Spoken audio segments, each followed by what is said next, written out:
Welcome to Soma's kitchen. সোমার রান্নাঘরে আপনাদের সবাইকে স্বাগত জানিয়ে আজকে আমি রান্না করব মাটন।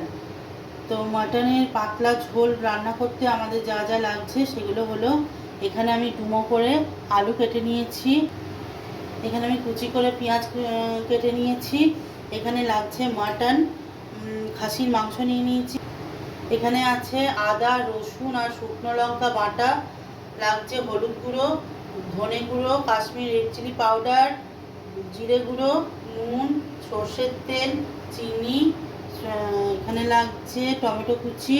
প্রথমে আমি আলুগুলোকে সর্ষের তেলে ফ্রাই করে নেব। তার জন্য আমি কড়াই বসিয়ে দিয়েছি, এর মধ্যে তেল দিয়ে দেবো, সর্ষের তেল।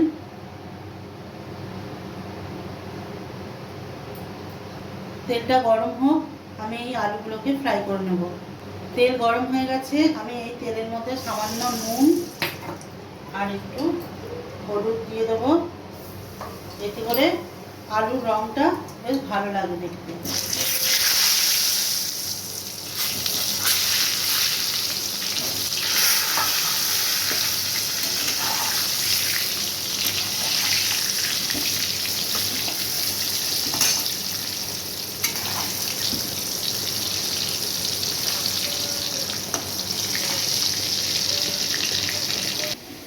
আলুটা ফ্রাই হতে থাক, তার মধ্যে আমি এই মাংসটাকে ম্যারিনেট করে নেব। প্রথমে দেব হলুদ গুঁড়ো, ধনে গুঁড়ো,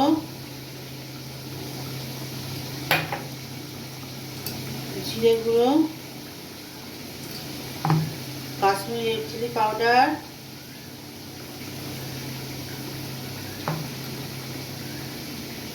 এবার যে মশলাটা বেটে রেখেছিলাম সেটা দিয়ে দেবো।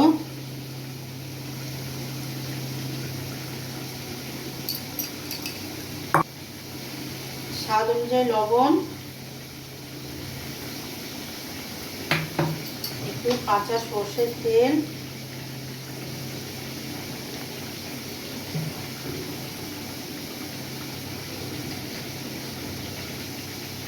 আমি সব পেঁয়াজটা দেবো না, অর্ধেক পেঁয়াজ দেবো, পেঁয়াজ কুচি, অর্ধেকটা ফ্রাই করে রান্না করব।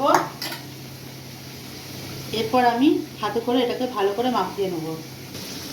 আলুটা ফ্রাই হয়ে গেছে, এবার আমি নামিয়ে নেব একটা বাটিতে।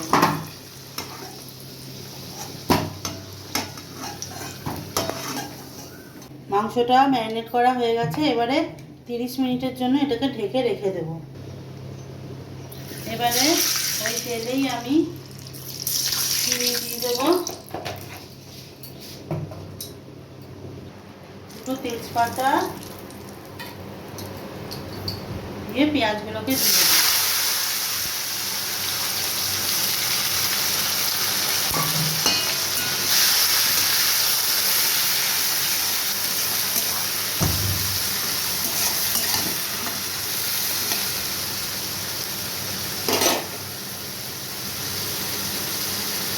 পেঁয়াজটা ভাজা ভাজা হয়ে গেছে, এরপর আমি টমেটো কুচিটা এর মধ্যে দিয়ে দেবো।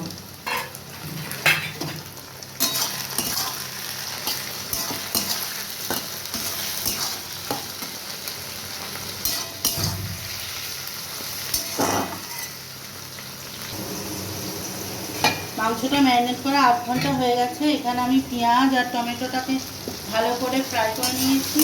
এবার এর মধ্যে আমি ম্যারিনেট করা মাংসটাকে দিয়ে দেবো।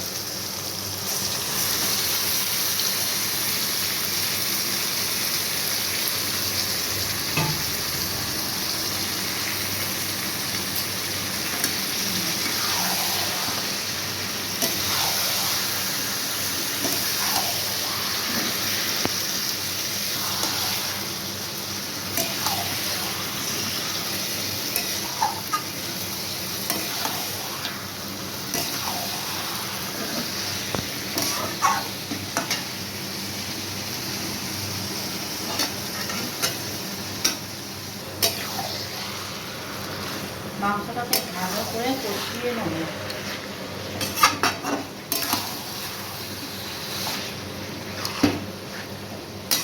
এবারে ঢাকা দিয়ে আমি মাংসটাকে ভালো করে কষিয়ে নেব।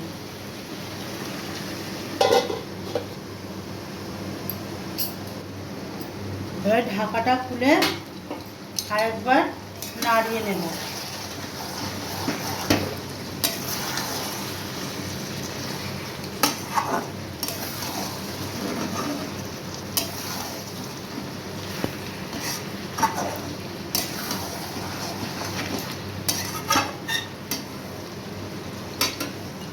এবারে যে বাটিটাতে আমি ম্যারিনেট করেছিলাম মাংসটা, সেই বাটিটা দিয়ে একটু এর মধ্যে জল দিয়ে দেবো।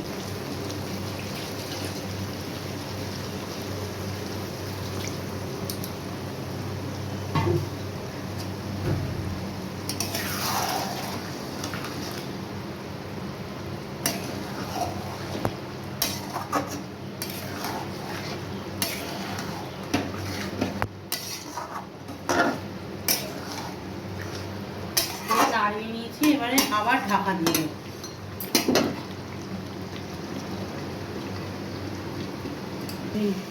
এবার ঢাকাটা খুলে দেখবো মাংসটা ঠিক মতন কষেছে কিনা। এর মধ্যে আমি একবার নেড়ে দিয়েছিলাম, খুব সুন্দর মাংসটা কষে গেছে।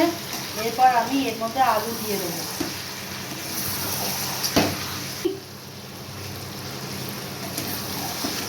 এর মধ্যে আলুগুলো দিয়ে দেবো গোল করে কাটা।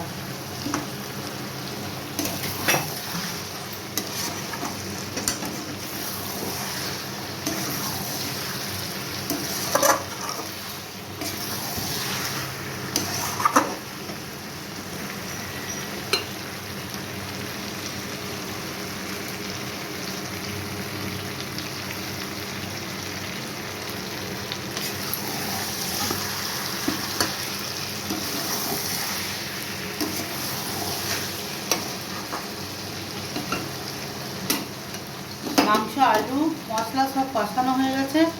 এরপর এর মধ্যে আমি গরম জল দিয়ে দেবো।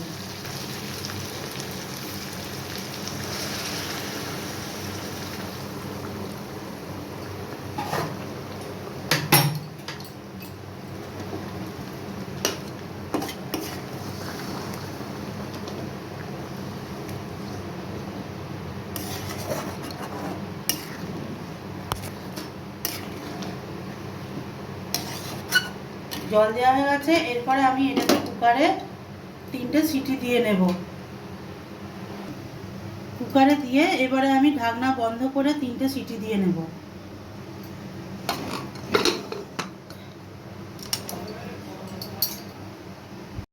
এবারে আমি কুকারটা খুলে দেখে নেব মাংসটা সিদ্ধ হয়েছে কিনা।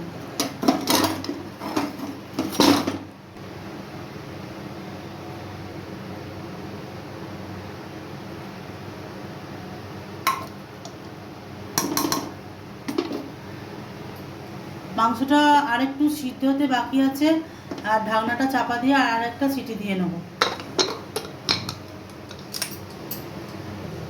একটা সিটি দেওয়া হয়ে গেছে, এবার দেখবো সেদ্ধ হয়েছে কিনা।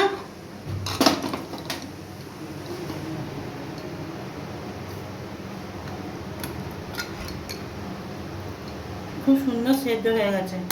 এবার এটাকে একটা জায়গায় আমি সার্ভ করে নেব। আমাদের মটন রান্না রেডি, লাল লাল ঝোল ঝোল স্পাইসি। ঠিক আছে, আমার এই রেসিপি যদি আপনাদের ভালো লেগে থাকে তো অবশ্যই লাইক, শেয়ার, কমেন্ট করবেন এবং আমার চ্যানেলটিকে অবশ্যই সাবস্ক্রাইব করবেন এবং আমার পাশে থাকবেন। আজকে এই পর্যন্ত, টাটা।